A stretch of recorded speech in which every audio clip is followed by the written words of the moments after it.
नमस्कार शेतकरी बांधवांनो, या ठिकाणी तुम्ही बघताय कांदे लागवडीसाठी या ठिकाणी सारे तयार केलेत। त्याच पद्धतीने इकडे कांदे पण लागवड झालेली आहे। या ठिकाणी इथे पण लागवड आहे।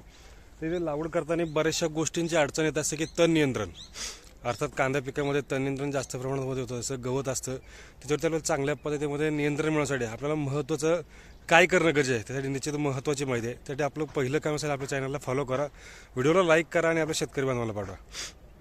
या सिच्युएशनमध्ये या अवस्थेमध्ये आपल्याला लागवडीच्या अगोदर आता या ठिकाणी लागवड झालेली आहे, यांना पण आपण त्याच पद्धतीमध्ये केले। आता ह्या क्षेत्रामध्ये पण आपण त्याच पद्धतीने करणार आहोत की लागवडीच्या अगोदर बीजनाशक जाणं गरजेचं आहे। एकरी 700 ml या ठिकाणी जे पेंडामिथिलिन आहे या ठिकाणी 700 ml प्रति एकर, त्याचबरोबर ऑक्झिलफ्लोरोपाईन 23.5% अर्थात आपण जे गोल म्हणतोय ते 250 ml प्रति एकर याप्रमाणे आपल्याला या ठिकाणी फवारणी करून घ्यायची, म्हणजे कोरड्यामध्ये फवारणी करून घ्यायची। मग पाणी भरायचे आणि मग ह्या पद्धतीमध्ये या ठिकाणी दिसते त्यामध्ये आपल्याला या ठिकाणी लागवड करून घ्यायची। म्हणजे जे उगवणारं जे गवत आहे त्या गवताचं जे बीज आहे त्या बीजवरती हे चांगल्या पद्धतीने काम करणार आहे, बीजनाशक म्हणून काम करणार आहे आणि याच्यावरती आपल्याला चांगल्या पद्धतीमध्ये फरक पडणार आहे।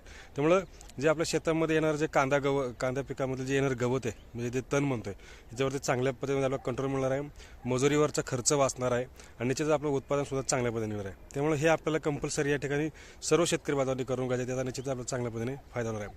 निश्चितच ही माहिती आवडली असेल व्हिडिओला लाईक करा, शेअर करा, आपल्या शेतकरी बांधवांना पाठवा। धन्यवाद।